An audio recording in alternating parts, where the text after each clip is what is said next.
did get banned. No, suspended. Suspended is the word I was looking for.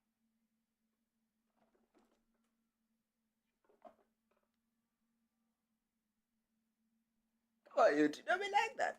Man, that was quite evil. It was quite evil, YouTube. It's quite evil.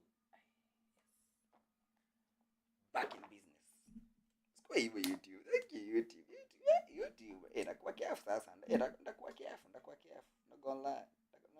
Nakuwa careful. Hey, ndaacha.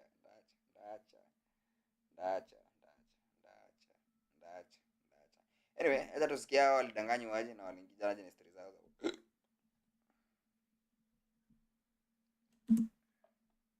Okay. I promise you guys I can read. But anyway, definitely want to dig into this. Shout out to Kenya. You know guys, I love you guys so much. Shout out to Kenya. Singapore of Africa. What does that even mean? You seen Singapore? No. Let me show you. This is good, so I can give you a reference. So Singapore is a city-state. People from Singapore. It's a city-state. So it's its own country, but it's a city country. Oh. So it's small, but it's crazy, beautiful, innovative. Like, damn. They've won the world's best airport like every other year. Like their airport is incredible. How much some plates? Singapore is really place like you ang building. On we are in contact ongelelea. These are three skyscrapers with a whole skyscraper on top. Actually, not that bad. They have their own airline. They do a lot of because of where they're positioned too in the world. There's a lot of layover flights. Wait a minute. It's strict as hell over there. Yeah. I was just about to say that. Yeah, they ain't allowing nothing. You will lose a limb. Fuck around in Singapore. If what's her name, Kelsey Grammer, or if you end up there, we will never see her again. Like you can't smoke no weed, you can't vape, you can't do nothing. You can enjoy the views. Yeah. Like, if you ever go to Singapore, make sure you understand the rules, regulations, and laws when you go over there. But, they do not play about drug trafficking or any kind of crime or any of that. But it's beautiful. So. Beautiful as hell, though. I definitely would love to go here. I'm not going to lie. This is fire. But yeah, so this is Singapore. And apparently they're calling Kenya the Singapore Africa. Now, I don't know if Kenya's going to go that far because when I went to Kenya, I know y'all was smoking that ganja. So... so a little more lenient. Yeah. But yeah, let's get into it. If you guys are new here, don't forget to like the video and subscribe to the channel. We greatly appreciate it. Let's get into it. This is Africa, home to the world's youngest and fastest growing population, burgeoning cities, and bold innovations in everything from fintech to clean energy. With its population set to nearly double by 2050, reaching 2.5 billion people, Africa stands as a beacon of opportunity for inclusive 2.5 billion people wanatoka wapi kwani nini ngoja wait a minute. What? Growth, leveraging its vast natural resources and abundant human potential to increase prosperity not only in Africa but around the world. As a result, many multinational corporations see a need to have a direct presence somewhere in sub-Saharan Africa. Many such companies have already established a presence in Asia, particularly in Singapore, which is now increasingly popular as a business hub. According to a report by the Economist Intelligence Unit, Singapore boasts the world's most favorable business environment. Have you ever seen the movie Crazy Rich Asians? Nope. Actually a really good movie, but they go to Singapore. It's a good movie, actually. I saw it on the plane on my way to Africa, but it's a good movie. For the next 5 years. However, the question arises, which African region might witness a similar surge in corporate presence? Nigeria? Unfortunately, South Africa's Africa? biggest economies are struggling lately. Nigeria's economy is heavily reliant on oil and has seen a decline in GDP per capita since 2015 due to plummeting crude prices. Infrastructure issues, power outages, and inconsistent policies further compound its woes. Similarly, Angola, also oil dependent, strives to diversify its economy amidst mounting debt, primarily owed to China. In South oil? Oh wait, China. Okay. I see it. Africa, challenges stem from crony capitalism, electricity shortages, and inadequate investment, leading to its second recession in 2 years before the pandemic hit. Currently, these places are not positioned to become dominant sub-Saharan economic hubs. In contrast, the one country in Africa that is making remarkable progress in major investments in 3 key areas, institutions, integration, and infrastructure, is Kenya. Kenya has come a long way in the last 20 years, from a country plagued by poverty and political turmoil to a rising economic power that at one point outperformed the regional average for 8 consecutive years, with GDP growth above 5%. Kenya's economy is primarily market-driven, with some state-owned Na kwani nani anafanyanga hizi hesabu? enterprises. It is classified as an emerging market and boasts average industrialization levels, leading among its East African counterparts. Recently, Kenya even surpassed Angola to become the third largest economy in sub-Saharan Africa, trailing only Nigeria and South Africa. Kenya also has some geographical advantages, boasting an extensive coastline across the Indian Ocean. Studies suggest that landlocked countries tend to have poorer economic performance, while coastal nations find it easier to connect with the rest of the world. Throughout history, Kenya's trade centers along the Tanzanian coast Si muliekelea hii kitu kwa deni ya Mchina? Am I wrong? coast, known as the Land of Just Sand, saying, I'm just have reminding you, facilitated I'm just exchanges giving you with an China, insight. India, Indonesia, the Middle East, North Africa and Persia since ancient times, as far back as the 2nd century. Today, Kenya has relatively easy access to China and India, which are large markets and sources of capital. In the current geopolitical landscape, East Africa, including Kenya, is gaining increased attention from various sources compared to much of West Africa.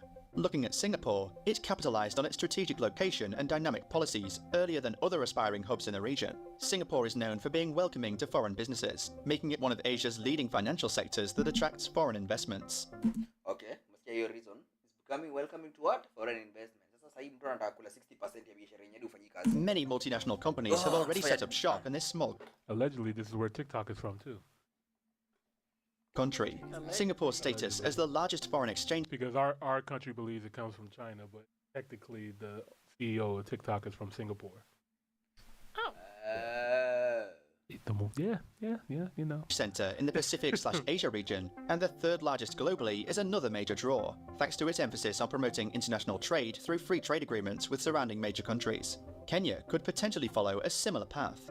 In East Africa, Kenya stands as the economic powerhouse. Ni nani yako in charge of hii Kenya unashinda? It boasts the largest economy in the region, which is notably more dynamic compared to its neighbours. Kenya's economy is well connected to others in terms of investment and trade, making it the central hub for economic, commercial, financial and logistical activities in East Africa. According to the World Bank's Ease of Doing Business ranking, Kenya is positioned 56th globally and 4th in Africa, reflecting its favourable business environment. Moreover, Hold on, Kenya is globally recognized. Slow down there, buddy. I like this. Okay.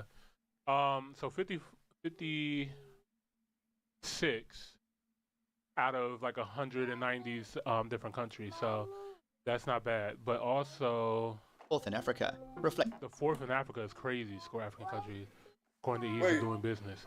That's really good. And we already talked about Visit Rwanda Rwanda. and how Rwanda is really good for business. So Mauritius is at the top? you know why? Oh, yeah. Waarabu. Because The palm color. they don't even. It's crazy. It's like they benefit from being Africa, but also are acting like they're not. Seychelles right there. Okay. Yeah, I've definitely seen that. And Morocco, I've seen Morocco. And South Africa is not far behind. Tunisia, okay, Zambia, Botswana. Shout out to Botswana. We gotta do some more Botswana videos too. So, and Togo, that's Togo, interesting too. yeah. We haven't done Togo I don't yet. think we've... That's their neighbors to Ghana and Ivory Coast. So, all right, we need to check out Togo too. reflecting its favourable business environment. Moreover, Kenya is globally recognised as a hub of innovation, earning the nickname Silicon Savannah due to its rapidly growing technology and innovation ecosystems. Major players like Google, Microsoft and Intel have established their regional headquarters in Nairobi, with IBM even setting up its first African research lab in the city. Kenya's economic dominance in the region is driven by a robust private sector that has flourished under generally market-friendly policies since We'll take that money independence. though. But The country's relative political stability and consistency in policies have also Huyu nani mnaeka kwa screen yangu huyu bana? Nini? contributed significantly to its economic dominance. In contrast, other East African nations have Basis zao zote si according to jamaa venye anaongea anafunga tu mdomo anasema, si ndio? experienced more turbulent political histories. For example, Tanzania pursued a socialist ideology known as Ujamaa under President Julius Nyerere, which hindered private sector growth. hey, that's a Kwanzaa Such word. factors undermined the growth of the private sector in the What's that mean? What? Oh, group economics. Cooperative economics is Ujama. Yeah, it's one of the days in Kwanzaa. And they call that socialism. Okay, all right, I guess. Happy Kwanzaa. Yeah, Baragani. Rere, which hindered private sector growth. Such factors Loki.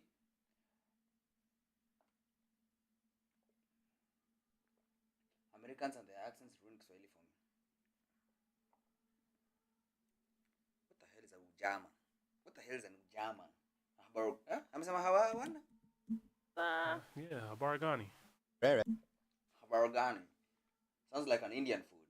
Habarugani. which hindered private sector growth. Such factors undermined the growth of the private sector in the other East African countries.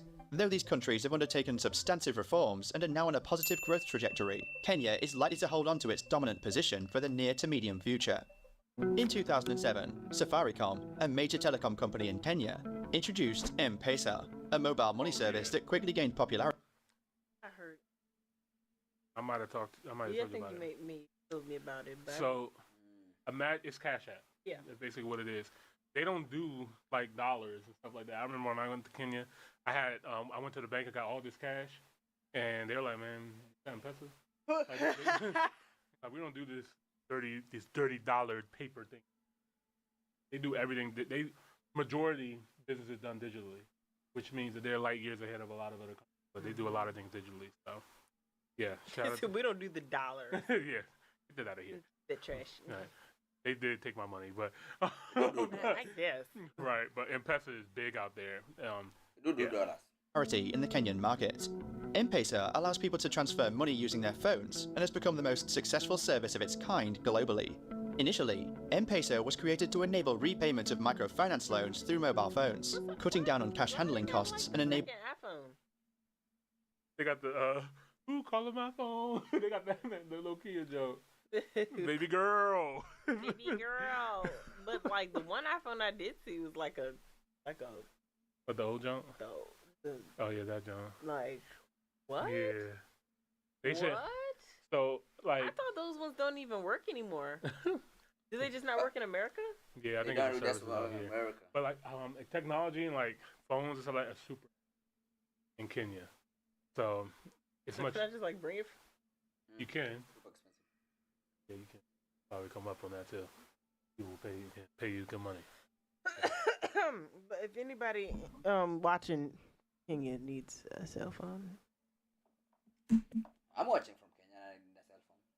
What do I need to comment, like, share, subscribe? Yeah, do I got an extra one? I'm about to get rid of this one. to enable repayment of microfinance loans through mobile phones, cutting down on cash handling costs and enabling lower interest rates.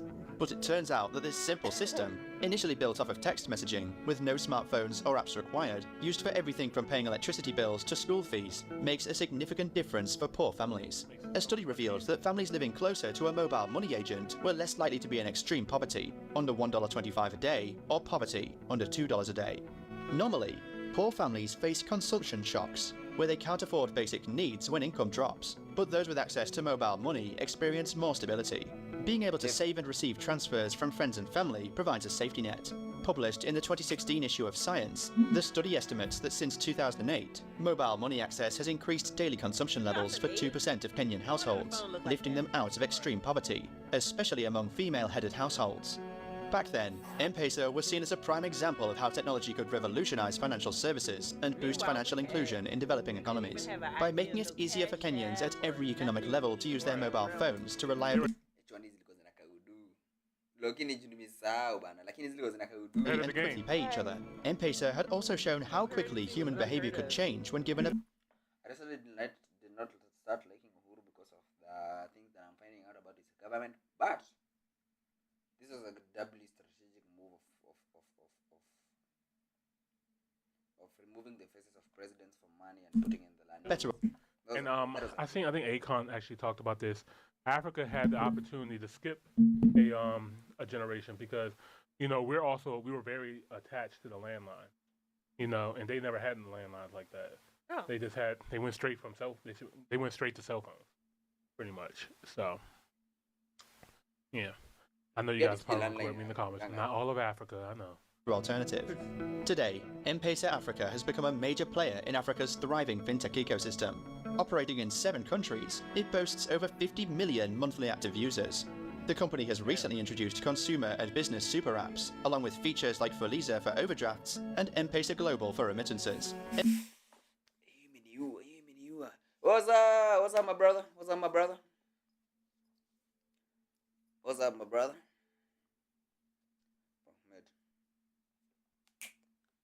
M-Pesa has emerged as the top choice for remittances into Kenya, thanks to its skilled workforce, diverse economy, and leadership in the region's information communication revolution. M-Pesa continues to innovate. Kenya benefits from a large pool of highly educated professionals, with a strong emphasis on IT literacy and innovation, particularly among the youth. Kenya's population is about 57 million, with over 80% aged 35 years and below. It boasts a young, growing, and educated English-speaking. Yeah, I'm just watching a reaction of a reaction. A reaction of a reaction. Nione kama wazungu wanadanganywa na hizi YouTube channels kubwa za dunia. Population with high fluency in technology, benefiting from reliable internet access that ranks among the best in Africa. However, the affordability of internet remains a recurring debate. Internet access has been a driving force behind economic growth, leading the government to develop the Digital Economy Blueprint. This framework aims to enhance Kenya's capacity for leapfrogging economic growth in the region. As the world shifts towards green energy, Kenya also has a positive story to tell. Kenya is also a regional leader in clean energy development, with more than 90% of its on-grid electricity coming from renewable sources. Kenya na mbona sema inashinda ikipotea? Unajua sasa vitu kwa ground inasemekana ni different. Has vast potential for geothermal power, capable of generating 10,000 megawatts, more than 10 times the amount it currently produces.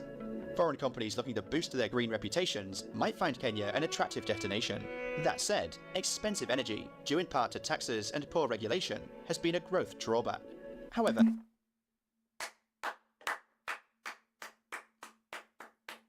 ameguza main point. Taxes and lack of policy. Kenya's economic growth doesn't benefit everyone equally. A report from the McKinsey Global Institute reveals that while Kenya's GDP per capita grew by an average of 1.8% annually between 2000, the economy is doing well. Like the president says, the economy is what? Is doing well. Where? I have no idea, but the economy is what? Doing well. And 2022, this growth varied widely across different regions. Some areas experienced growth rates below 0%, while others saw rates exceeding 4%. Regions with the highest GDP and GDP per capita growth were often found in Central, Coast, and Nairobi provinces. Nairobi, the capital city, and surrounding counties like Kiambu had higher GDP per capita. Coastal areas like Lamu or Mombasa also exceeded the national average GDP per capita of $4,500. Pesa zote zimeconcentratiwa places kidogo tu hivi. No maana ndio watu wasi wakisema ati imbalance of I get it. People of other regions don't feel the economy doing well.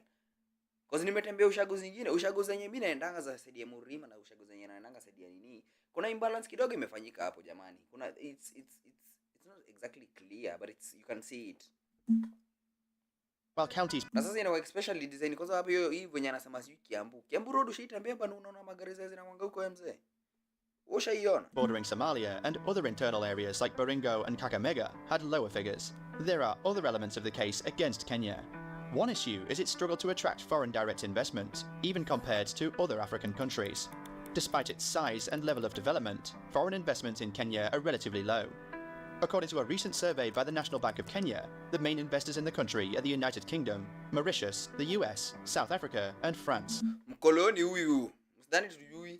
Challenges such as poor infrastructure, skill shortages, instability related to terrorist risk, political, social, and ethnic divisions persist. Moreover, issues like ineffective rule of law and corruption are significant concerns. Transparency International's Corruption Perception Index for 2022 ranked Kenya 123rd out of 180 economies, and in the 2023 Index of Economic Freedom, it ranked 135th out of 176. Furthermore, Kenya's debt burden is on the rise. The debt to GDP ratio increased to 67.3% in 2022 from 63% in 2020. This surge in borrowing, fueled in part by substantial increases in debt-financed public investments, is causing concerns about fiscal space and debt sustainability. The country's sovereign risk assessment remains at CCC, indicating significant risks due to a wide budget deficit and the growing cost of servicing external debt. potential hiyo yote lakini madeni zinatuua. Number 1. Number 2, what? Yo, Lil Ba. Hey, wait. How do you pronounce that? Lil Boxacos. Thank you for the follow.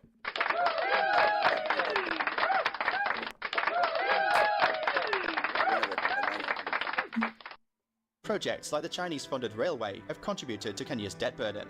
This situation has drawn investor attention, especially as the country grapples with soaring energy and food import bills, as well as low foreign exchange reserves. Yet, the robust growth driven by the private sector could aid Kenya's debt sustainability. Given the limitations in fiscal and debt management, private investment will be crucial for driving growth. It is also possible that sub-Saharan Africa will not develop a single dominant corporate hub at all. The United Arab Emirates will continue to evolve into Africa's financial centre. Lagos will have the most startup activity. South Africa will remain the dominant business centre in the south. And London, Beijing and India will play more important roles in Africa's economic future. Nevertheless, Kenyans are deeply concerned about various development challenges facing their nation today. Government corruption, economic issues like unemployment and poverty, and crime top the list, with at least 8 out of 10 Kenyans considering each as significant problems. Despite these worries, there remains optimism for the future, particularly among the youth. Education and healthcare are seen as key priorities by the public. It's crucial for both Kenya and the wider sub-Saharan African region that the country maintains the momentum it has built since 2000 and continues on the path towards achieving upper middle income status.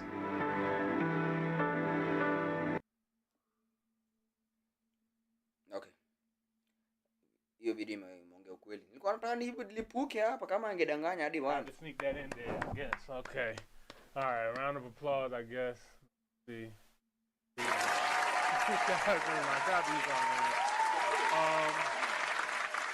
I think I'm gonna let the Kenyan speak in the comment section here, because typically what I notice too, what a lot of business people do, is this is a tactic that capitalists use. They talk crap about a country or a city, and then they get it while the price is low. And then they invest, and then they turn it into what they want. It currently is happening in America, when they called DC the murder capital, and then they came in and Hold. I'm gonna go back to the point he's saying, but it's always the first comment. We appreciate you, Marketing Kenya. KE. This country in the world after we remove our thief from president. After we remove our what? Many Kenyans don't admit this. Understand the current regime has failed them, but they don't realize how strong Kenya, despite political instability since last year. Kenya has gained even more popularity and foreign trust. I'm not talking about IMF and World Bank. I'm talking about the foreign citizens following the country of our sovereignty, which right path that revolutionize Kenya good to be destined for it. See? We know what our problem is. We know what our problem is. This. We know. Mtu banda juzi naona mtoto jamaa anatembea na gari nyingine. Sio ilikuwa Alfa Romeo ama ilikuwa nini? Gari bana ujaiona factory, ujaiona, it's very unique. I'm pretty sure it's a 1 of 10 in these streets of Kenya. Hii country kwa mtu anaweza buy Porsche without even looking. Spider ama GTR ama GTI.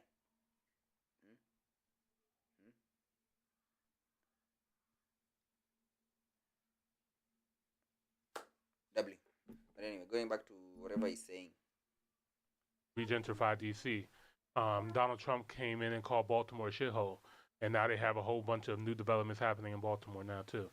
So they do that as a tactic to get buildings and you don't want this.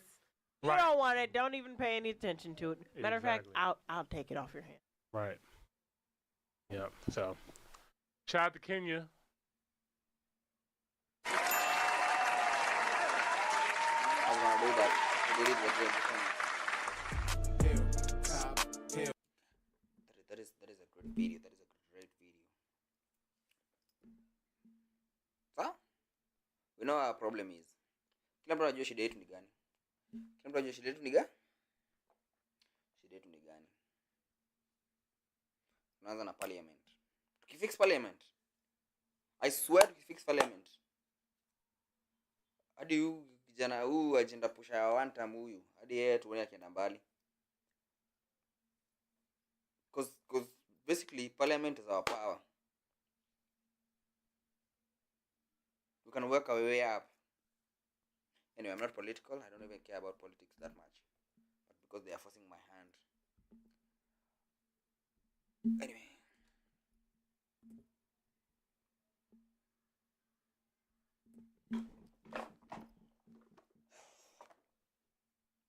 What's up, YouTube? Welcome to another beautiful day, another beautiful day, another beautiful day. We're once again here with another Ongori Reports. The reinvention of Steve Simple Boy. Steve Simple Boy siari nyinyi mnamjua. Mnajua vitu zake. Mnajua, but then Steve Simple Boy is the guys behind Steve Simple Boy's marketing team are amazing. Those guys do not let him fade into irrelevancy. I hope anakula vizuri. Hiyo ndo pata yenye mimi sasa sipendangi watu kufanya hii mambo. Disclaimer: the content in this video is informational purposes. Sources considered reliable. Materials in the video fall under the fair use provision of section 107 Copyright Act of 1976.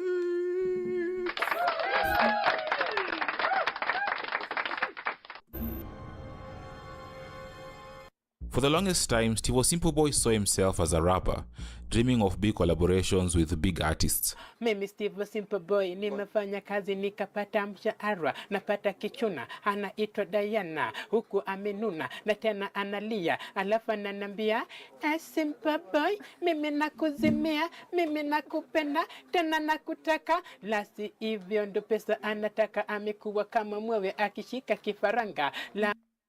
Unawezekana ni upuzi. Lakini that takes a lot of content inaweza kosa, but that takes a lot of mashallah, nikampa pesa alafu akaendanga nikabaki na kara, akawa na furaha. And sure, people enjoy his music, but let's be honest, rap isn't really what he does best. What people or what Kenyans truly love about Steve-O isn't his buzz, it's his personality. He's effortlessly funny. Steve Simple Boy? Naam. How are you? I'm good. Uko fiti? Niko fine video. The way he talks, his expressions, even his serious moments make people laugh. Obina saw this early on and tried to push him toward comedy multiple times. But Steve-O wasn't convinced. He never saw himself as a comedian, and he was reluctant to give it a shot. Have you ever thought of comedy? Umefikiria uchekesha wasee? Comedy ni ngumu. What he didn't realize is that this advice was the one thing that could completely change his life. Remember to like, subscribe. Steven Otieno, better known as Steve Simple Boy, has never had it easy. In fact, if there was ever someone who had every reason to give up, it was him. Life handed him nothing but struggle, setbacks, and moments that could have easily led him down a path of hopelessness. But somehow, against all odds, he refused to let that define him. Steve spent most of his early years in Oyugis, where he grew up and attended school, at least up until class 7. Then, in search of a better future, he moved to Nairobi's Kibera slums. But he didn't just move to Nairobi to finish his education. He came with a dream. The dream of making music. Now, the farthest Steve-O has gone academically was class 8. And before you start making assumptions, let's be clear, it wasn't by choice. His family simply couldn't afford school fees. Coming from a household of 8 children, education became a luxury they couldn't sustain. Pata karo ya kwenda shule ilikuwa ngumu sana. Matam pia tunalala njaa. Hakuna ile chakula tunapata. So ikipatikana tunakula, ikikosekana pia ni hivyo. And let's talk about Kibera, where Steve-O was living. Kibera is one of Africa's largest slums. It's a place where dreams rarely survive, where poverty crushes ambition, and where every single day is a fight just to get by. Ukiwa slum una feeling ni kama sijui kama watu wame believing in spirits or something, but kuna ile spirit tu fulani yenye bring down. Una feel tu hopelessness. Kuna hopelessness tu fulani inakujanga tu. Moment umerudi. Kuna hii breath of fresh air ama kuna hii I think ni environment ama ni vibes zenye watu ni. Unajua kuna despair in the air. Unajua despair in the air. Despair in the air. So, I don't know how to explain it. is not the kind of place that nurtures superstars, but Steve Simple Boy wasn't about to let his circumstances dictate his destiny. Show up. Music became a special thing to him. It was like his escape. It was the one thing that gave him hope, that made life in Kibera feel a little less suffocating. He began writing his own songs and dreaming of the day that his voice would reach beyond the slums. Moja mbili tatu naruka kama chatu, akili zangu tatu kama soli ya kihatu. Dunia kuna watu tena na vihatu, wazee wa zamani waliishi kwa amani, maskani ya amani, wazungu na warabu walikam huku Kenya. Now let's go back to education. After finishing class 8, Steve had no choice but to start working. To make ends meet, he took on whatever jobs he could find. He found a job as a security guard. In Kenya we say watchman. So kazi ya kwanza nilipata ni kazi ya ulinzi. Yeah. Guard. Then the security company he was working for shut down, leaving Steve without a job. With no job security literally, Steve had to find another way to survive. This meant hustling at construction sites or mjengo, doing hard labor just to afford a meal. But this wasn't what he wanted. Steve had a bigger vision. He wanted to be a rapper, and not just any rapper. He wanted to make Swahili hip-hop, and was inspired by the legendary Professor J from Tanzania. Even as he spent his days on the mjengo, he kept writing music, and even performing when Let's be realistic. whenever he could, even if it was just in front of a few friends and neighbors.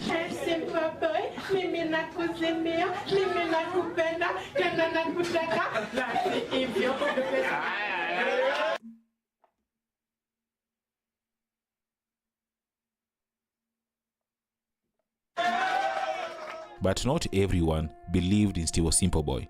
He faced constant ridicule. Watu walikuwa wanachezea kuhusiana na sura yangu vile inakaa.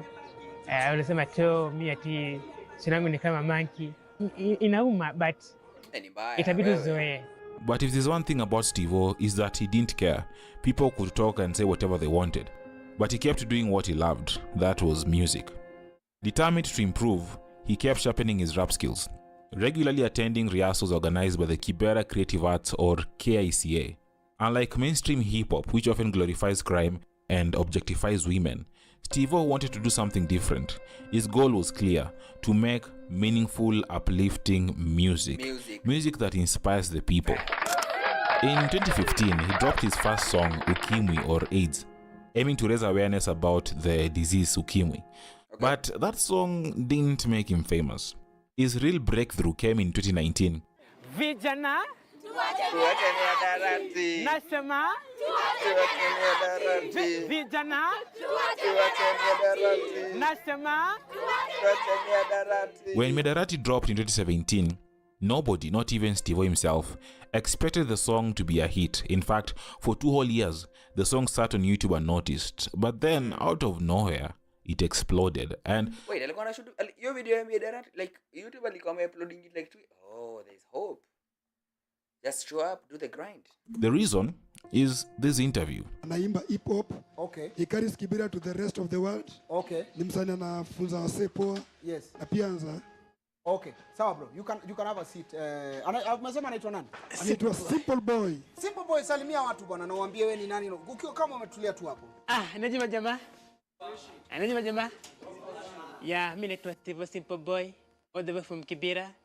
Mimi nafanya hip hop. Yeah. Inspiration. Ama vipi? Hapo sawa.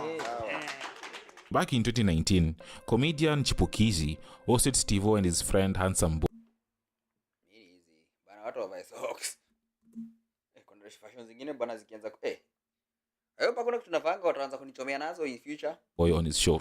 And people loved the interview. Of course, they loved Steve and the Handsome Boy. But Steve got the most attention. Something about him just clicked with the audience. Maybe it was the way he said phrases like "tuheshimu ndoa," or maybe it was his positive energy. It could also have been the way he answered Vibes. It's vibes. People are drawn to vibes. questions, or even how he performed. Whatever it was, Steve Simple Boy quickly became a fan favorite, and the demand for Steve-O only grew. People couldn't get enough of Steve-O Simple Boy. Mabibi na mabwana muheshimu ndoa. Muheshimu ndoa, wanaume kwa wanawake muheshimu ndoa. Muheshimu ndoa. Riding on the momentum, he released more tracks, including Tuheshimu Ndoa and Inauma Inabidi Uzoe, a song that was a direct response to the severe trolling he faced on social media. Some critics called him an accidental celebrity, saying that his fame was just luck, not real talent. But Steve saw it differently. To him, his success wasn't by chance, it was God's plan. As his career grew, so did his visibility. He became a favorite in the media, appearing in interviews on big television and radio stations. He even worked with big names like Nameless, Big Pin and Jegede. And things got better and better. Big names like Nameless, Big Pin and Jegede. And things got better and better. Even won the 2019 Mashujaa Award, beating some of the biggest names in Kenyan entertainment. But here's where the story takes a dark turn. Despite all the success, Steve-O had nothing. We are starting to lose the plot. Mbona umevalisho This is what I'm talking about. Sasa mimi nikiona kitu kai inakuwa na emotional response yenyewe na comment yenyewe ni algorithm inadhani tunaitaka hiki kitu kuiona tena. To show for it, and the reason was his management. They controlled everything: his money, his rent, his meals, even his social media accounts. They dictated who he could meet and collaborate with. In short, they had total control over Steve-O Simple Boy. Now, it's understandable for a record label to expect profits after investing in art, but the way Steve-O was treated exposed a far more tragic reality. He often appeared demoralized, rarely smiling, and even his dressing showed that he was not getting much from his career. And later, he found a new management, and this was like a fresh start for Steve-O Simple Boy.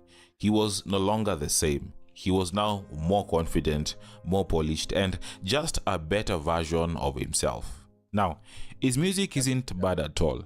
It's educational, and it's exactly what Steve-O loves doing. It's the one thing he wants to focus on, but if you're being honest, in the music industry, especially rap music, his songs might not compete with the big names like Calligraph, Octopizzo, Cardinali, or even King Kaka. He's not the best rapper or as talented as those rappers, but here's the thing, he has something that those rappers don't have: a sense of humor. He's yes, he's niche. He's a niche. Ni kama jamaa alikuwa anaitanguaje? Ni kama mbona majina zinanipotea? Funny, he's relatable, and he knows how to make people laugh. Dragon motor testing. Wow. Akili testing. Zero. For a long time, Steve-O didn't want to show this side of himself. He saw comedy as a distraction from his true passion, which is music. He didn't want to be seen as just a funny guy. He wanted to be respected as a rapper, something he still hasn't achieved to this day. Facts. Back in 2022, Obina tried to persuade Steve-O Simple Boy to give comedy a shot, but he wasn't interested. So comedy, I feel, I stand corrected, I felt like if you were to do comedy, you would make more money quicker. You'll still do comedy and music. I thought TikTok ndo inafanyanga hiki kitu. Pia YouTube imeanza, but sasa niko njama na nionyesha chakula. Music anyway, but you'll make more money as an MC, as a maybe stand-up comedian, as an actor, you know. But we umesema ni rapping too. Then, in July 2024, 2 years later, Obina tried again, telling Steve-O to get into comedy, especially content creation. Bro, you make my days. You are very funny. Thank you. And nishakwambia mara kadhaa na nitakwambia tena. Bro, siku utaingia kwa comedy, you'll make so much money, haitakutoshea. But once again, Steve-O seemed reluctant.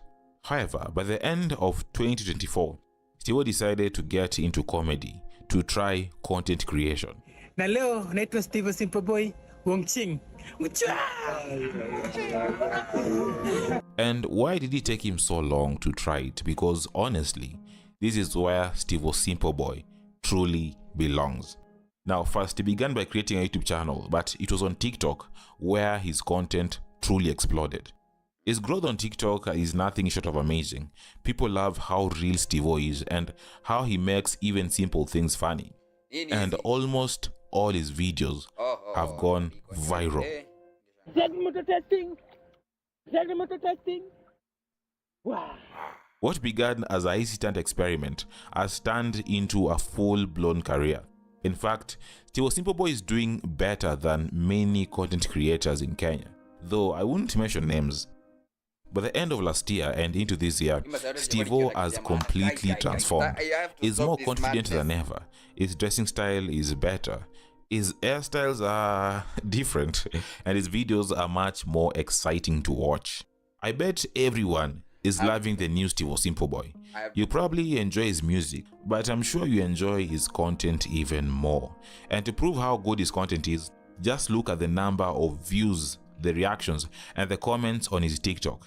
And imagine this, if Steve-O has managed to capture our attention within just a few months, what happens if he fully commits to content creation for a year? They say the possibilities are endless. He could become the biggest content creator in Kenya, maybe even in Africa. Countries like Tanzania already know him, not for his music, but his content. His humor transcends borders. If he focuses less on music and more on his viral comedic content, he could become a huge internet star in a way we haven't seen before. Big brands, of course, will start lining up, more endorsements, more deals, and of course, more money.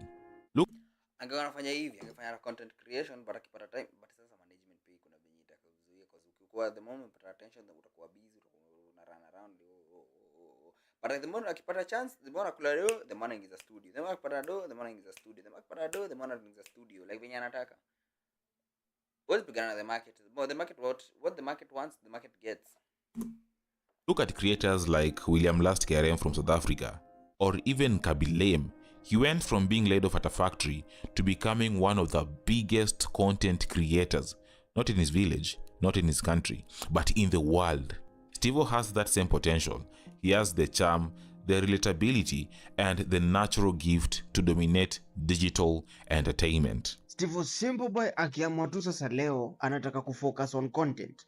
Au watu wamekuwa wakitengeneza content watafunga hizo machannel zao. Because Steve-O Simple ukimwangalia tu hivi ni mfani, yani unajua ule mtu tu unamwangalia tu hivi umeanza kucheka. So sijui mbona Steve-O Simple bado ana focus na kuimba, because tunajua hiyo mziki yake hakuna pale inampeleka. Last year yote ukiangalia Steve-O last year yote amekuwa relevant, amekuwa kitrend, but ukiangalia zile vitu Steve-O alikuwa na trend nazo, Steve-O alikuwa na trend na content, si mziki. Content creation isn't just about making people laugh, it's about building an empire. If Steve-O plays his cards right, he could transition from just being a struggling musician to a millionaire entertainer. So the question is, will he fully embrace this new path, or will he keep one foot in the music industry? Because if he dives into content creation 100%, we might just be witnessing the birth of Kenya's next internet megastar, or let's say Africa next internet megastar. And let me say this louder. Sometimes the thing you've been avoiding is the key to your success. It's never too late to try something new. It's clear people love what Steve-O is doing. It could have started a long time ago, but hey, it's never too late. Maybe 2025 will be Steve-O Simple Boy's year.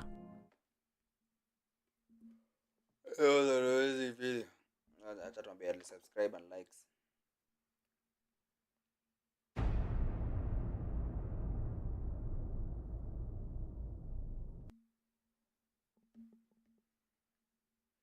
That was a great video. That was a great video. Actually me link. Naipata yenyewe itaenda tu hivyo Jusanda du.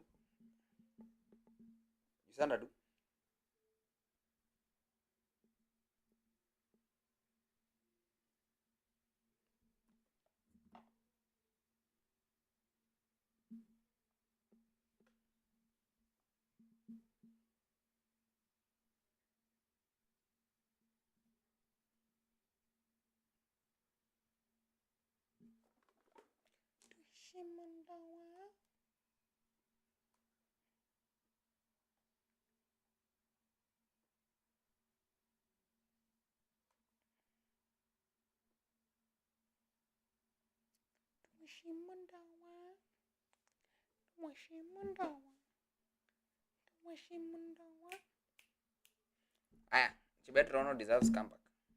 Who is Chebet Rono? Welcome YouTube to another beautiful day, another beautiful day, another beautiful day, another beautiful day. Inasema Chebet Rono develops a comeback by Ongori reports. Who is Chebet Rono? Disclaimer. Hi guys and welcome to my YouTube channel. My name is Chebet and this is my first YouTube. I'm okay.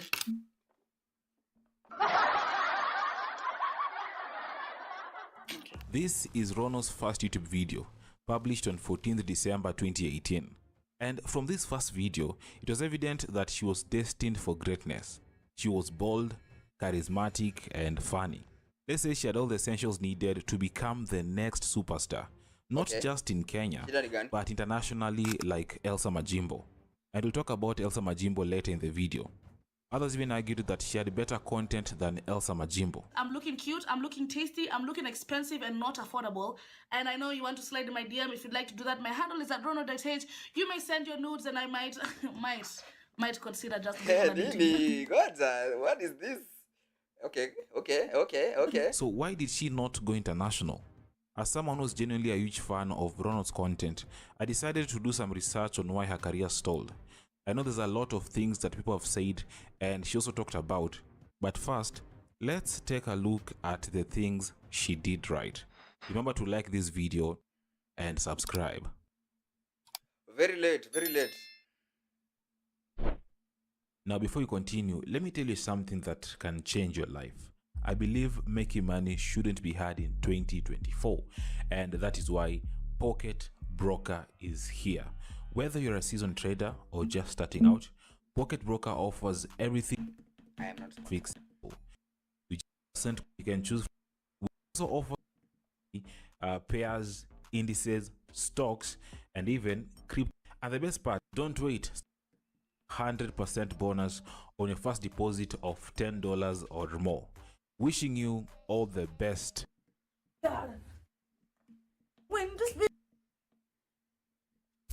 Know when to hold on. Well, when to speak on when the people gotta be. You gotta.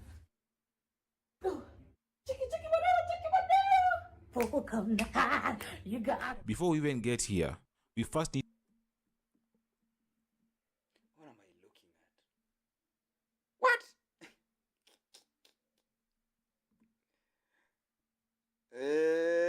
To understand where she came from, because that had an impact on her life later on. We know her as Chebet Rono, but her full name is Deborah Chebet Rono, or the way some say it, Deborah. Deborah is a name she got from her mother. When her mother was pregnant, she wanted to get a daughter, and she was certain that she'd give birth to a daughter, and her name would be Prophetess Deborah. This is a name I believe she got from the Bible, in case you believe in the Bible and you read it.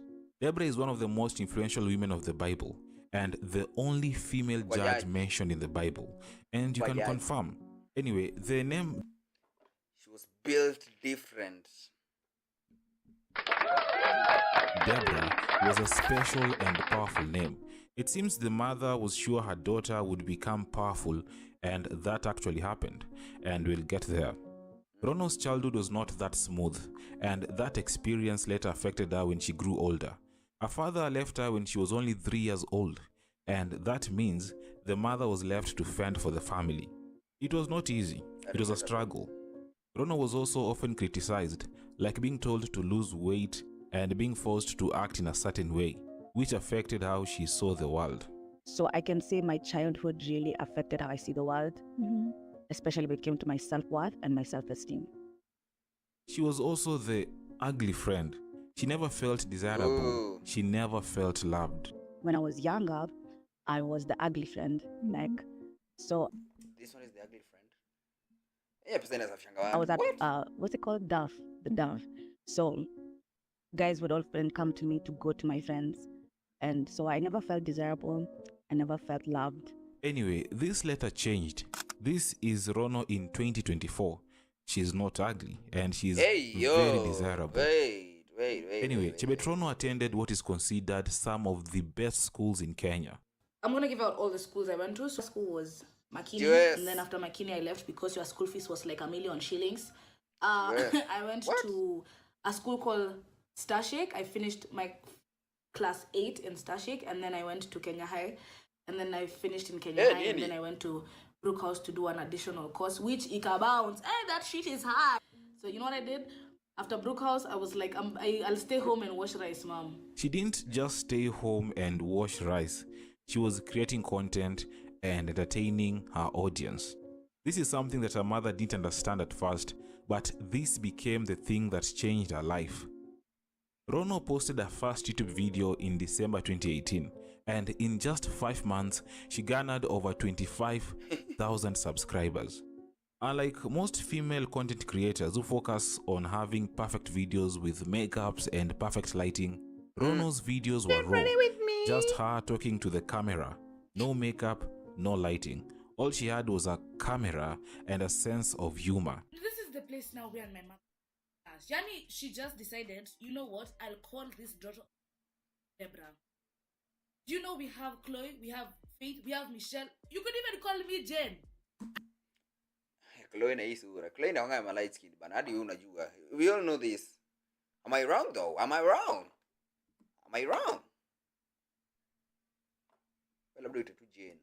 I have no problem with Jen, but no Deborah. And funny enough, it has an O. What is the O doing there? It's just like Deborah. And this in some way caught people's attention, and it was evident on the comments. She's my current best YouTuber in Kenya. This girl makes my day. Damn, this talent is on another level. We need you on TV like yesterday. Please upload more videos. There's something about you we don't see in Kenyan YouTubers. And Rono uploaded more videos. And the format was the same. No makeup, no lighting. Just Rono doing what she This is makeup though. Lazima improve something. loved, talking about random things that she found interesting. This is the second video she posted on YouTube.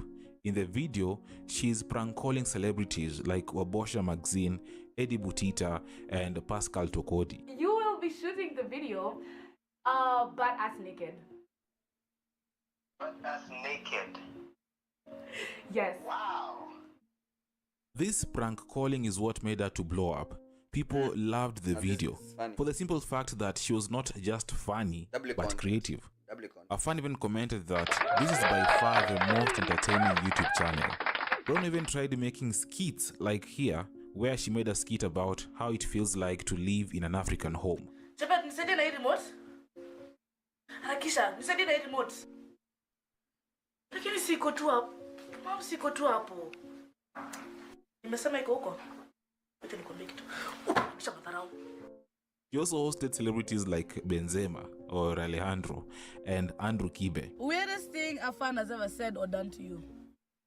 There's a chick who came and grabbed me by my balls. Oh my God. Oh, best night of my life. I was like, this one is crazy. This one is insane. Best night. Thank you, Kathy. Initially, Chebetrono didn't expect the videos to go viral. That was not even her plan. She only wanted to make people happy through comedy. But you can't control how people will react when they like you or your content. She was getting famous day by day, which was a blessing and also a curse. Her social media channels grew and she began to endorse many brands through advertisements on her YouTube and Instagram account. In May 2019, Rono secured a position at Energy Radio as a mid-morning presenter, co-hosting alongside Charlie Karumi after replacing Elodie Zone. And she became the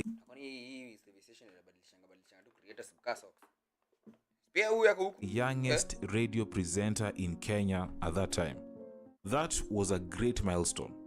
Rono later quit the job to focus on her brand. She later mentioned that the job was overwhelming and she was not passionate about it.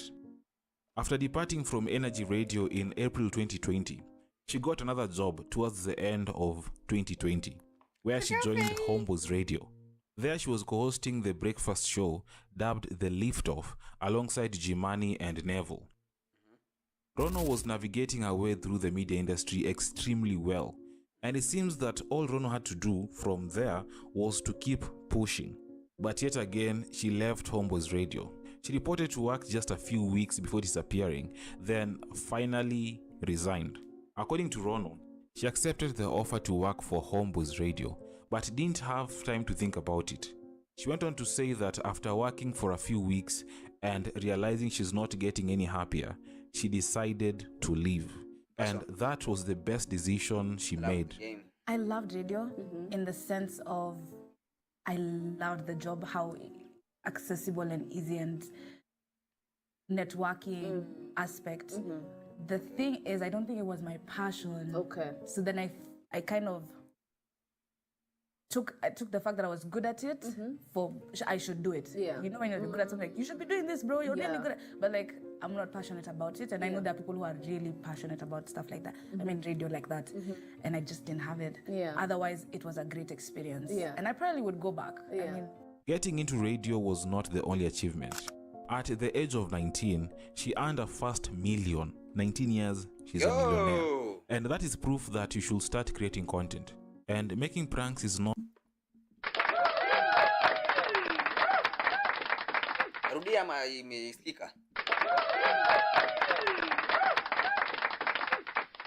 content creation.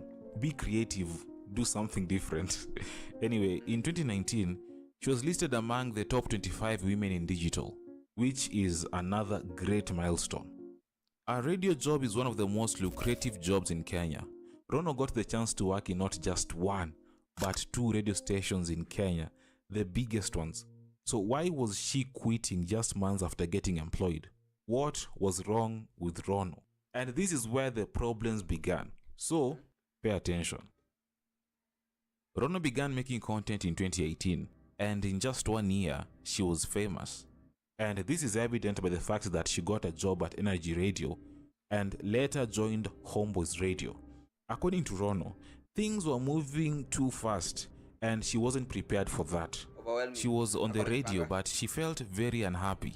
She felt like she didn't want to do it at that time of her life. It was overwhelming for her and she started getting anxious a lot. She would panic whenever people noticed her because she didn't know how to respond and what side of her to show. And this in turn gave her bad anxiety. And she had to do something about it. She had to counter the anxiety.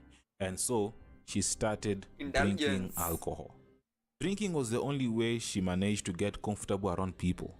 It all started as a casual habit, but she became dependent on alcohol to the point that she struggled to maintain both her professional and personal relationships. Anxiety was not the only thing she dealt with. She was fighting depression, trauma, and also cyberbullying. Through her YouTube channel, Rono revealed that high school was traumatizing. if you are in high school or if you're in high school, I'm really sad for you, especially if you're in a Kenyan system. I don't know what to tell you other than good luck. Survive. Just survive. We need you. Another difficult experience she faced was her relationship. She once revealed that she dated a 33-year-old man and she was only 20 years old at that time. The man was very abusive. It was a physical relationship. Arrest them. They argued over small things and she would be strangled over nothing. According to Rono, she didn't know it was abuse at first because she didn't know what love looked like. And she blamed that on her upbringing. Another thing that depressed Rono was the constant comparison to Elsa Majimbo. Rono was bothered by the fact that many people kept associating her content to Elsa Majimbo's content. And do you think like your content goes hand in hand with Elsa Majimbo's as well? As you saying that? It's Ika, baby. Now, these two have an almost similar comedy style, and it's not clear who started first. So, let's try to find out. Rono began a YouTube channel in December 2018, and Elsa Majimbo posted her first YouTube video in December 2019. So that's 1 year later after Rono began making videos on YouTube. So can we say Elsa Majimbo stole Rono's style of comedy? Or let's use a better word, she was inspired by Rono's content. Maybe. But Elsa Majimbo has a different story. In this interview with Shafiweru in 2020, Majimbo addressed reports of being compared to Rono, stating that she started making content before Rono, but Rono became famous fast. I started before Rono, but I blew up after her. And people get that so confused. And they act like the fact that I'm in this space means that there's no space for her, or the fact that she's in this space, there's no space for me. Two things can exist at the same time. What's so hard about that? She might be saying the truth because Rono posted her first video on Instagram on 27th December 2017, and Elsa Majimbo posted her first video on Instagram on 6th August 2017. But all in all, they all got popular. Rono got popular locally and Majimbo went international. She now lives in the US. Some people still mock Elsa Majimbo, saying she was not funny, she was just lucky, but she's now in the US and you're in Muyoko. The comparison to Elsa Majimbo was something she didn't like.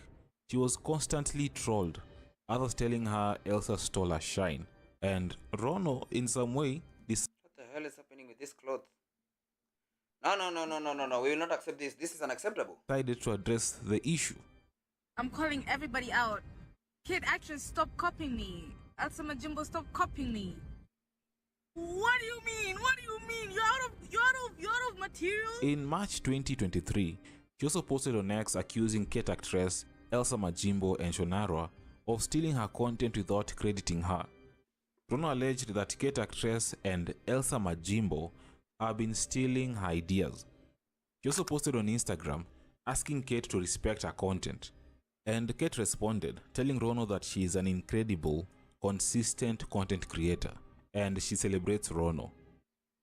Rono didn't just attack Kate actress, she called out Nikita Kering for bullying her and sending her into depression. Just to mention, I'm gonna sound like a bad person, but who the hell are these people? I don't know the one person. Rono featured Nikita Kering on her YouTube channel in March 2019. So why was she attacking Nikita? This is what she posted. Nikita Kering texted me a whole lot of nothing back in 2019, bullying me. You aren't as good as your PR makes you to be. I remember I never made Nikita Kering a friend. I've always been close to Max, her brother, who is a darling by the way. This texted me a paragraph of how I'll fall and never make it because I was depressed. Nikita Kering never responded, but Shonarwa responded. Wait. Let's just not move past that. I was depressed. Nikita Kering never responded, but Shonarwa responded, saying she wasn't going to involve herself in such conversations. While others agreed on what she was saying, many people criticized Rono, saying she should be happy they are copying her cause it shows you are good. Fact is, she started it then lost momentum. Elsa overtook her because she was lazy, not motivated. Consistency wins any day. Others thought that she was just bitter. Rono's former PA or personal assistant, Michelle, also spoke about the issue in this interview with Nicholas Kioko in March 2020. Wait, when you get to a certain level of fame, you get a PA? I need one of those. Oh, so many things on my mind. I know that. 3. Michelle said that Rono should be grateful to Kate actress for using her hashtag instead of accusing her of stealing her content. She added that Rono had gone through depression before and that she had been to a rehab center for using drugs. She then said that Rono's mental health shouldn't be an excuse for her to drag. Why are you dragging people? Why do people do this? Nini? Sasa wewe unataka niende niambie watu vile stories zako paso. Nini? People's names through the mud. And I get it, you've gone through depression, you've gone through other things, and mental health is not an excuse to drag other beautiful women on the mud, whether they are celebrities or not, because they also feel like you dragged my time and my energy. And so are other people who I go to argue with, but I don't think they are ready to speak. Rono would later announce that she's taking a break from social media and apologized to everyone she had offended. She then shared a video where she told her fans that she got into therapy. She revealed that she had talked to the therapist about a substance abuse problem, and it seems that she had decided to change her life for the better. She confirmed that she was already suffering from mental health issues, and adding alcoholism on top of that made it worse. Not help. In July 2023, she posted this video where she opened up about her struggle with alcoholism. She openly shared how alcohol had led her to the rehab, not once, but twice, and even landed her in the hospital multiple times. Recovering from addiction was not easy. It was a challenging process, but Rona decided to be sober, not just for a few days, but for many years. In September 2023, Rona was interviewed by Lynn Ngugi. In the interview, she appeared quite different.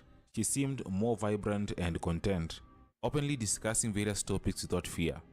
She talked about overcoming self-sabotage and shared a struggle with imposter syndrome, revealing that she was scared of success. She didn't believe she deserved Imposter syndrome is also so real. Afu ongeza depression na alcoholism juu yake. Mimi hadi naweza cheat. the opportunities she got. She got opportunities and she ignored. I was so scared of my light, and people would, not people, like I would get opportunities and I would postpone them. I would ignore these emails.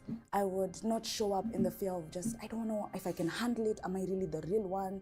She also talked about her struggle with alcohol, saying at first she denied she had a problem, and after rehab, she went back to alcoholism.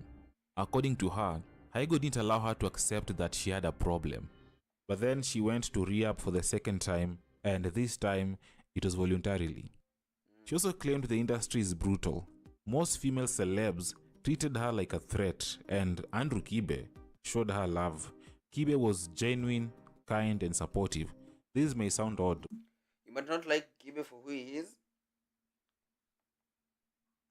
but he's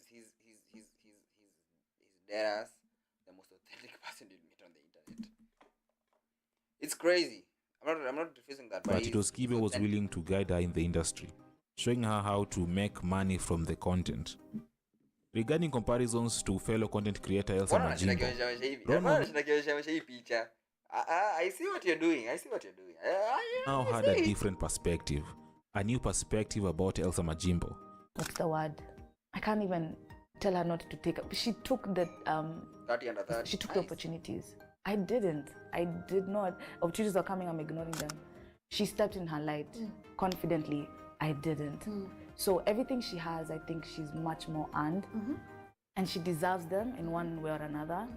And they have nothing to do with me. It's not my journey. It's not my lane. It's just something similar. We're doing the similar craft, but we're two different people. Currently, she seems to be doing okay. She lost over 30 kgs on her weight loss journey, and she looks good now, as you can see. She often posts on her social media platforms, and it's clear that she does not want to stop doing what she loves the most. There's no debating that Rono is one of the greatest, and I believe she still has the talent and the time to rewrite her story. She's just 24 years old. Comment what you think about Deborah Chebet Rono. Make sure you guys like this video, and most importantly, subscribe. That is a drably video. It's my 8 months ago ni kitambo. What? Excuse me.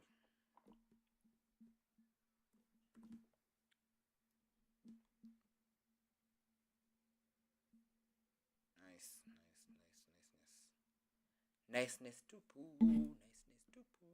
Niceness to poo. Niceness to poo.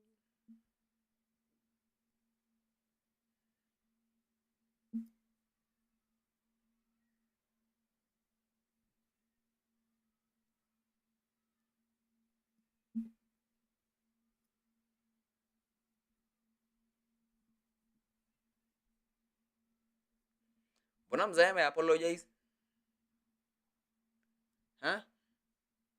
Mbona mzee ana apologize? Agents and representatives. We therefore stand as the top leaders of the movement. We humbly take full responsibility of all the mistakes made by ourselves, our agents and representatives. We therefore stand here to repent and ask for your forgiveness and forgiveness of especially the people of Uganda and the whole country. prayer for restoration and favor. Lord, restore the favor that we had with them in the beginning. Bring healing to their hearts. Soften the hardened hearts and reconnect us to the original vision of our national unity and unwavering commitment to social and economic transformation of our nation together. Itabidi nimetafuta madhi niambie kwa nini mzee ameapologize. Mzee apologize kwa nini? Kwani aliguza wapi? Aliguza mlima ya Uganda, Aliguza. Tunatafutia madhi. Mbona kuja online na kwanza ingie chat tuambie kwa nini? Sasa yeye niko ako shughuli zake. What? Mzee ana apologize? Ana apologize kwa nini? Sijui.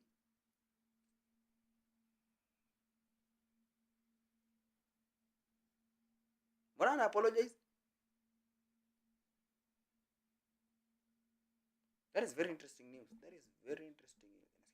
Man. Yaani, haya, wacha nikuje kitu huko tu. Usiniambie kamera yangu ihang. Damn.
Anyway, sijui kwa nini mzae nini. Dreamer nami walifikiwa bana waambiwe nimengoja episode ama shida ni gani? Ama waniambie shida ni gani? Naweza kuja niwarekodie hiyo studio. Nini?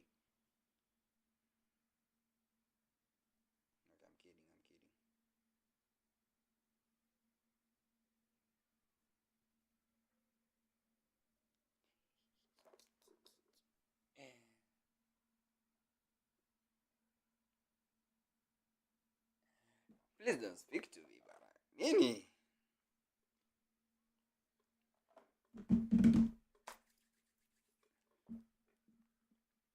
Nimeanza ku drop frames.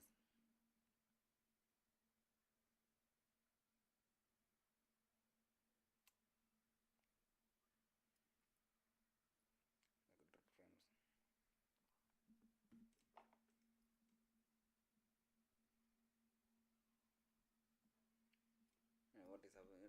Something interesting that is happening here on online.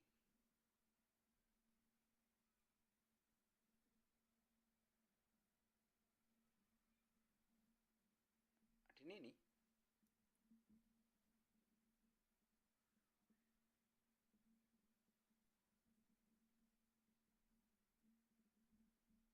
Starisk.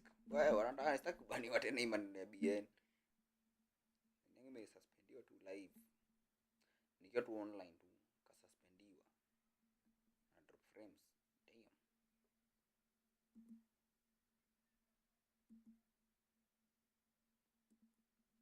Damn. Na drop frames.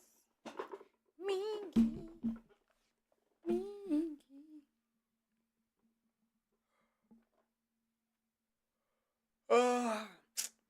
I usually don't stream more than 1 hour. Or 2 hours. So I think I'm out of content. I got only Uganda. I left Kenya for Uganda. What's up, YouTube? Welcome to another YouTube day. Raymond Kahuma.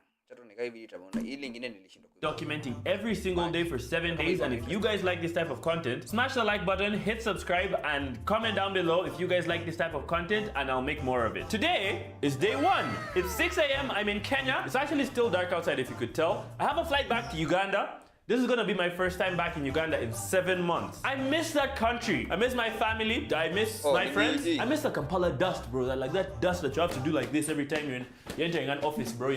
It's true. Kampala ni capital city, lakini is the capital city, ni kama ni the capital city of dust. Vumbi tupu. Lami ziko CBD peke yake. You've been on a border. I miss borders. I miss taxis. I miss borders fighting with taxis. I miss my wife. I miss my kids. They don't know. Yeah, you're making shit up now. I have a wife for kids. Raymond Kahuma on Instagram. That's all I'm saying. Okay, so I'm gonna give you guys a quick tour of my room, okay? That's my Kenyan room. Okay, let me fix this. I'm not the world's best vlogger, but I'm all you have. I'm not the vlogger you want, I'm the vlogger you need. Okay, so this is my little living room area. That desk is where I edit from. I also shoot from there sometimes. That's where I was just shooting from. I have a few chairs, even though I never have anyone here. This is my little couch. Those are my tripods for YouTube. Those are my shoes. I basically never wear them. Now I only wear white Air Forces. And these are my favorite pants as well. This is my airport luggage for today. I learned recently what these are called. This is check-in luggage, and then that's hand luggage. That's what I'll be moving around with. Then I want to be dressed in that. Yeah. And then over here is where all the magic happens, okay? Or at least should be. Which magic? Hakuna magic. Happening. Raymond Kahuma on Instagram. Yes. No, delete that, bro. Don't put that in. Delete that. Yeah, so very humble setup. It's just me in this place, just my little bedroom, and then my living room area, and it's enough for me. Bro, I think it's just clicking right now. How much I'm gonna miss this country. Am I in focus? Oh. Goodbye Ngong Road. Goodbye Matatu. Goodbye Langata. I knew them so well. So bana shangauni sasa iko gani nimebeba leo. It feels like just yesterday I came to Nairobi and now I'm leaving it. Oh my. Goodbye Expressway. I miss you the most. Bro, I'm actually saying goodbye to landmarks. Is this a bit weird for you to hear this? Yes. I can say goodbye to landmarks. You're very okay. Bro is so good. He doesn't want to say it. I'll say it for you. You're weird. Talking to yourself. Wait, I'm weird. I'm talking to myself. It's fine. We are both weird. Ladies and gentlemen, we made it to the airport. Yay! Oh. So where is the carry-on baggage? We stand in front of these bags. Oh, yeah. Nice. Thank you so much. Why are you hiding the face of your... Oh, wait. Why are you hiding the face of the person that wants to take a picture? I don't know. Okay. Bye. Bye. I just feel like the way I missed Uganda, they've missed me too. You know when artists go to countries and they greet them with like a lot of flowers and flags and stuff like that? That's exactly what I expect. I don't know what right I have to say that, but that's what I would like. Okay, let me change that. That's what I would like. Oh, I want to show you guys something. Shout out Mason Okapi. They were in the Blankets and Wine vlog. They gifted me this sweater. Okay, it's kind of like African style print. This is nice. I thought for it. This is fashion. This is the African fashion I want. See easy labels za mapembe na manini. See easy. It might be better to style it around on my waist. Kind of a fire airport fit if you ask me. By the way guys, I'm gonna need you to excuse a few things. I know that there's purple dots somewhere on the screen. If you can my phone's broken. It's been broken for a few months. I just don't have my phone's broken, bro. I don't know what to tell you, man. This is my favorite part of flights usually. We're in an area where you can also see the planes. Is that disgusting to put on this channel? Guys, yes. I missed the little bus that goes to the plane, so now we're walking to the plane, okay? And this is the runway. Look at me. I'm just a humble boy, okay, walking to the... Bro, I don't know what guys here think of me, bro. So this is Jomo Kenyatta International Airport. Okay, I'm trying to vlog as fast as possible without people exactly attracting their attention. And I don't know if... Yeah. Every time I'm around this place, it feels like I'm larger than life. So that's our plane, and then this is every other plane. And then this is every other plane. Uncle na driving zile kubwa, si easy. Actually, flying. Why are you taking a plane right now, bro? It's crazy. This is my first time to ever fly alone, by the way. I forgot to mention that. But this is crazy. I feel like I've scammed someone. I feel like I'm pulled off a scam. Bro, get your nose out of my screen. Alright, boys and girls. Welcome to a new segment on the channel called Rating Airlines Food. Today we're rating Uganda Airlines food. Yay! I got this juice and then I also got a plain croissant. Okay, so we're gonna rate this. A croissant. W snack. Food out of 10 right now. They're about to carry this stuff away. They're about to take the trash away, okay? So I'm gonna rate it right now. The croissant was a plain croissant. This texture was okay. A little cold, which is understandable as a flight. And then the juice was pick and peel juice. Out of 10, I would give you a solid 4 out of 10. But you're Ugandan, so I still love you, okay? Shout out Uganda. I think we could do slightly better, okay? Kwani wana jina kwa ndege ama matoke ama especially matoke. Everyone here is like super nice. Like the air hostesses are nice, the pilot, everyone. So I rate this. Welcome to Entebbe International Airport. This is Entebbe, Uganda. It has been an absolute pleasure taking care of you today. And on behalf of Uganda Airlines. Okay guys, this is my first touch on Ugandan soil in 7 months.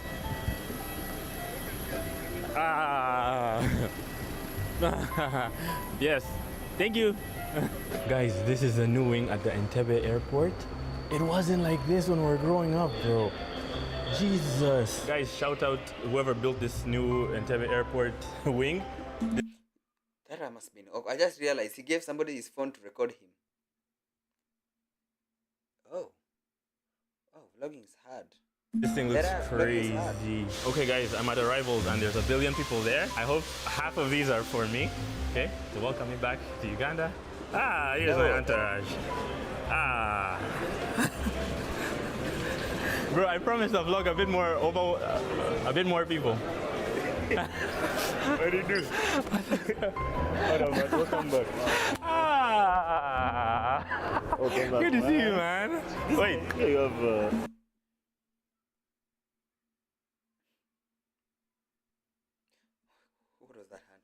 What was that handshake? Most of them expected you to have. Good to see you guys, man. Can I give you guys a group hug? Oh, but I mean, I'll wait from private.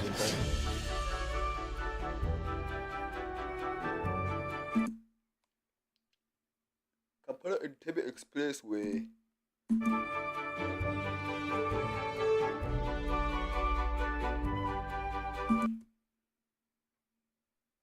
Welcome to the capital city of Uganda.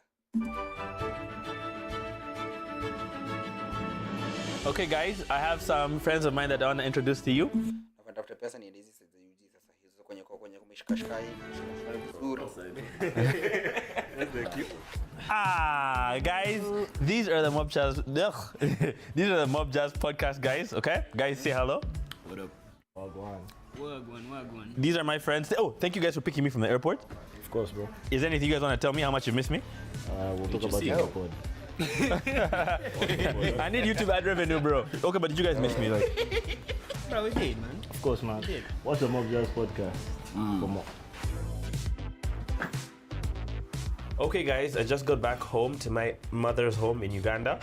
I'm super exhausted. I'd be lying if I said that I can even speak because I'm getting more and more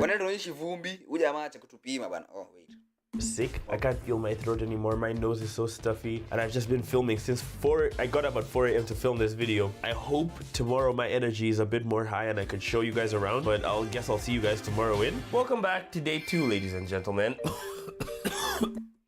Yo, that is a double transition. Makofi kwake. Ameanza kushika na vumbi. Vumbi by then ni mingi. Seriously. Ni mingi to the point that nyumba zimepakwa the color of the soil ndo hadi ukipigwa na vumbi uta notice. I did find out that I am indeed sick. I went to the hospital last night and found out that I have a bacterial infection. Now, the good news is that I'll be healed in 3 days.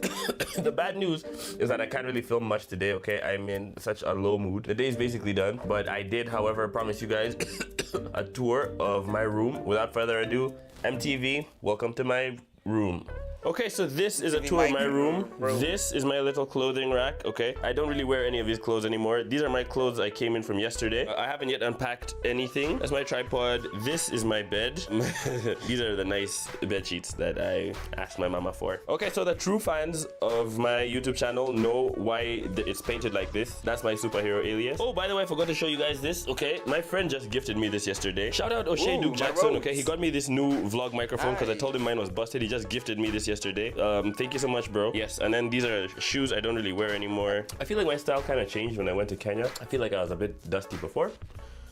I probably still am, but okay, so that's it for my room. This is the vlog studio. I don't know if you guys remember this. This is gonna be my first time to enter in 7 months. This is the vlog studio. Wait, I have to get this up. There we go. This is the vlog studio. You guys haven't seen this before because there's way more people in this YouTube channel nowadays. This is where I used to have a lot of my videos done. That's my previous podcast, Radioactive. This is my table where I used to edit from. That's my little TV. That's my light for my vlogs. This is my whiteboard, but it's very... there's a lot of stuff on that whiteboard. I can't even understand it. And yet I'm the one that wrote all that stuff.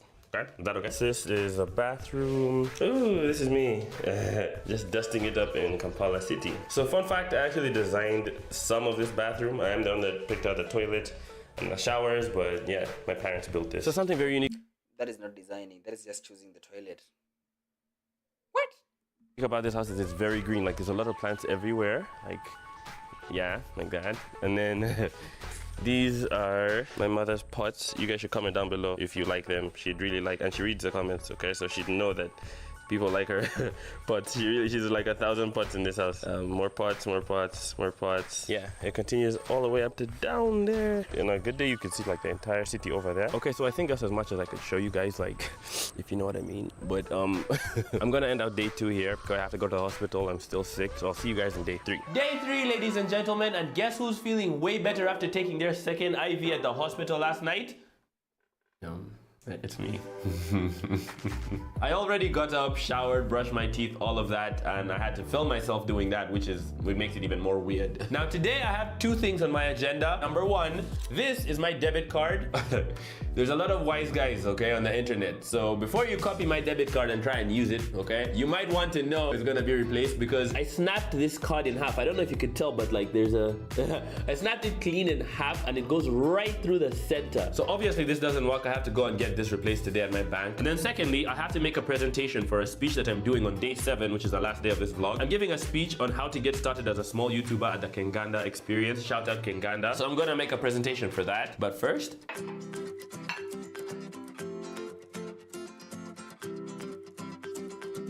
Matoke.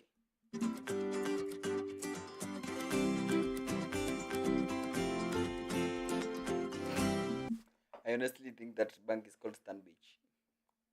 No, I don't know. I don't know why. I know it's Stanbic Bank, but when I see it, that's the first thing that comes to my head.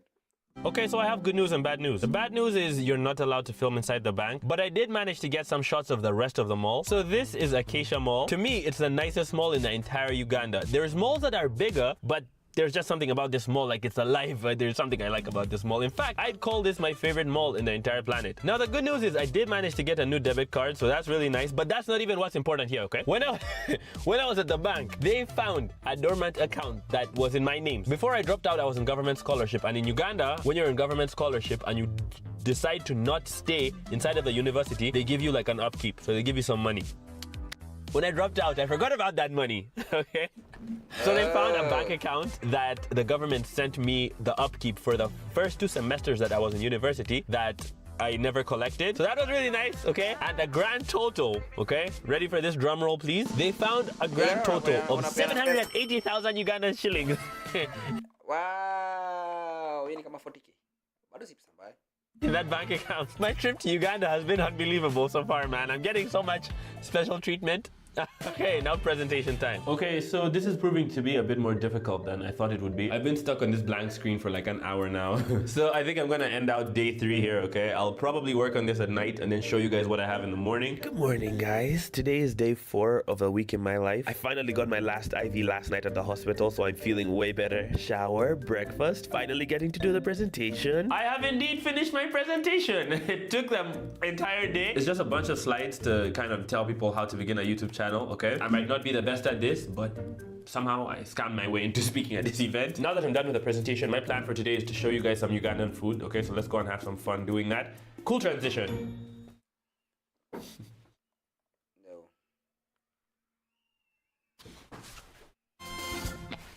Okay, so I promised you guys to see some food today. I'm at this restaurant in Uganda. They specialize in a specific type of Ugandan food. You guys might know it's my favorite. Shout out the Tribe UG for this video idea. This is what I ordered, and I wanted to show it to you because of its size and price.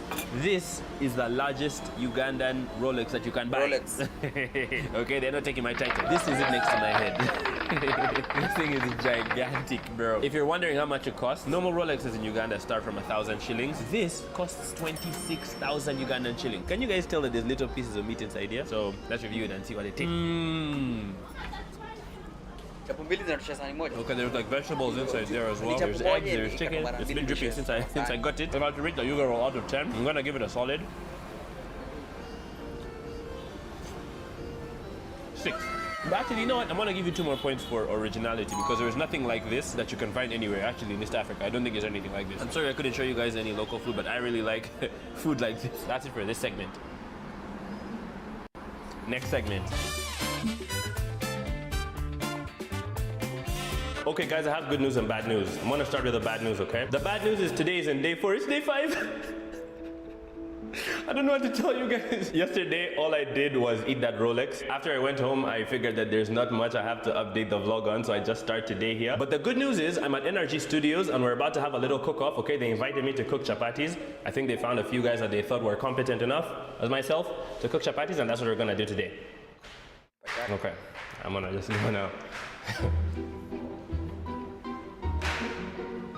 I apparently thought that I was going to be versing some 2 bums today, but they tricked me, and today I'm versing an actual chapati chef. How many years? I have 10 years experience. Hey. And you want to beat me at the fastest time to make 3 chapatis? I'm trying. In Argentina International. What? I'm the one who's trying. I'm the underdog. I'm the underdog. 3, 2.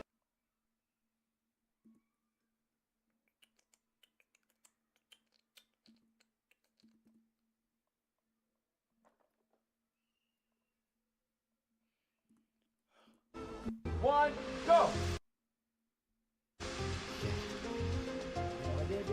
Sana kachapa sana. Holy moly! Na itabia kunionyesha chakula sasa niko njaa ndaacha. Nitaacha. Haya. Jesus Christ! This one looks better than mine! No! No! This is terrible, bro! Jesus Christ! No! No! I give up! I give up! Can I do it? I'm gonna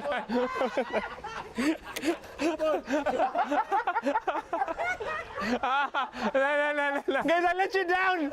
No! I'm sorry I disappointed you guys, okay? This is his, and then where's mine? Who can find mine? And then that's my chapter. This is a pancake. This is chapati. That's chapati. Guys, I don't know what to tell you. I have very bad news for you, okay? I have to end out this vlog here. It's day 5 and I have to end it out here. I'm not gonna do day 6 and day 7. I had to go back to Kenya so fast. I had to, in fact, have this private jet ordered. I don't know what to tell you guys.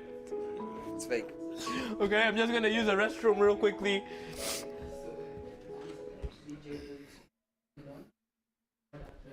Yeah, it was a fake booth, okay? I'm gonna tag their Instagram. It's like a dope studio here in Uganda. Comment below if that joke was funny. Next scene. I just want to be in his videos. Please tell me you're still recording. What's your Instagram? Hello. Today is day 6 of the 7-day. That was bad. You can't do that. You can't do that. Vlog series. I'm sorry that the pace at this part is moving so quick. It's just that after my shoot at NRG yesterday, I've been trying to meet a lot of my friends in Uganda that I've missed a lot. And also my friends might not necessarily want to be on camera. So I have to be a good, respectable young man and not put them on camera. So I guess that means technically that this is my only day that I'm not gonna vlog too much. So I guess that's it for day 6 of this vlog. Not too much, a bit uneventful. Okay, but before we end day 6, there's something I want to show you guys. Okay, it's night time. I'm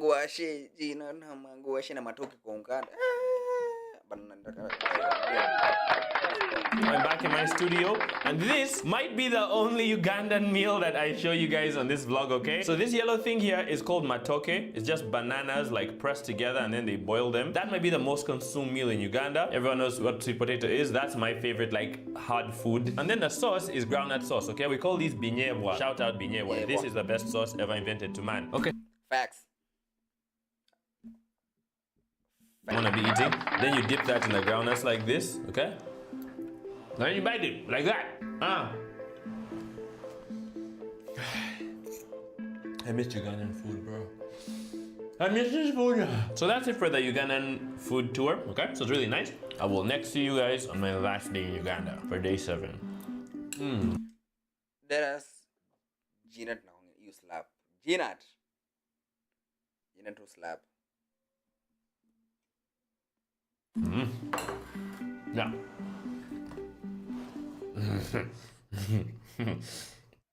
Day 7, ladies and gentlemen. Today is day 7, the last day that I spent in Uganda. I don't know when I'm ever gonna come back, or even if I'm gonna come back. Now the big thing that I have to do is I have my first ever speech that I told you guys about. Okay, I'm gonna be talking at the Kinganda experience. Now I actually don't have an outfit for that. So what I did is I woke up early in the morning, I went to the mall, I went to the store, I picked out a dress shirt to go with the dress pants that I already had. I thought this looked really nice. And now I'm back home. I'm gonna show you guys what the complete outfit looks like, okay? I just need one of those cool transitions, the ones that you see on Instagram, like inside of these clothes, okay? 3, 2, 1, cool transition in clothes. Whee! I don't know what that is. Okay, now I actually need it. Who would have thought that a girl like me could double as a super... Oh! I didn't see you guys there. Yeah, so this is my outfit, okay? Air Forces, white as per usual. And then I have these dress pants. I'm feeling a bit uncomfortable to how long they are down. They're starting to fold down. And then this is the shirt that I'm gonna be dressed in. I got like a textured shirt. It makes it a bit more casual. I like that. Yeah, so this is how I'm gonna go dress for this event. Wish me luck. I'm gonna show you guys to the best of my ability. My first time ever speaking, especially about YouTube, something I'm passionate about. Yes!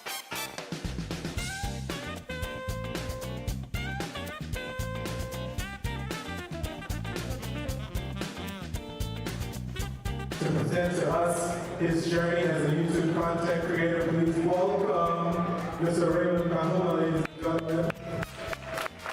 Thank you so much. How's it going, guys? Raymond Kahuma. I'm also a 2-time Guinness World Record holder. How to become a small YouTuber in Africa, okay? I decided to begin this with finding your why. So what I'd like you guys to do if you want to start a YouTube channel is you need to ask yourself why. Your motivation, why you want to start a YouTube. You need to define your niche on YouTube. So you need to identify what you love and create what you love creating content about. And last but not least, after you found out your why and after you crafted your own space on YouTube, found your niche, have fun, okay? So after me, we had a few more speakers. So what Raymond has to do is take some things from Mr. Beast and make it for Kenya, make it for Uganda. I just think that events like this are such a useful concept for the YouTube and content creation space in Uganda and Africa in general. This was the first of its kind in Uganda, and hopefully we can have many more. 3, 2, 1. Thank you guys. So after we just had fun for the rest of the night, then I went home and packed my bags and headed to the airport. Bye, Nataka muone mafuta ni pesa ngapi? Headed to the airport. 5,260.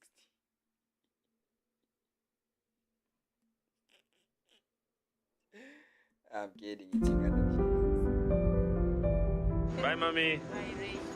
Okay. Thank you. Okay.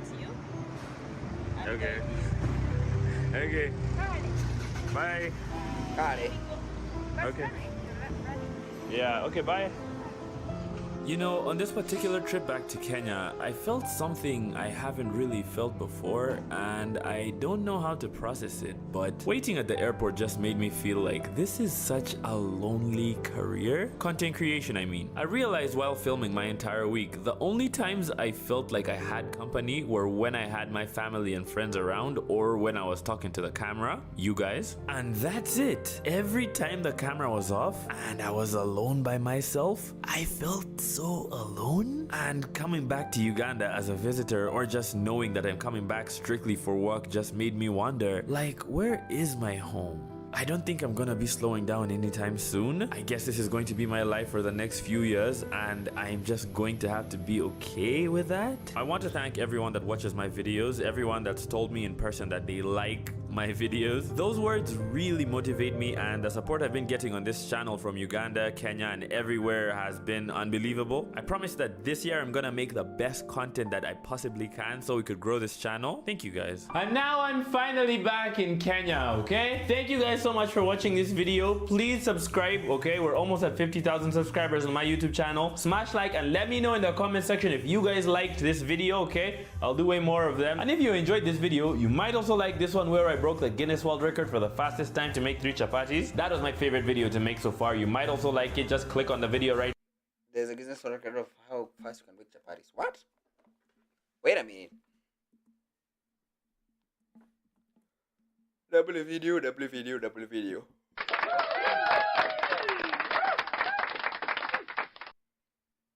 Honestly, that's all the energy I have for today. Also, my ass is hungry. I'm hungry. Let me go edit this stuff.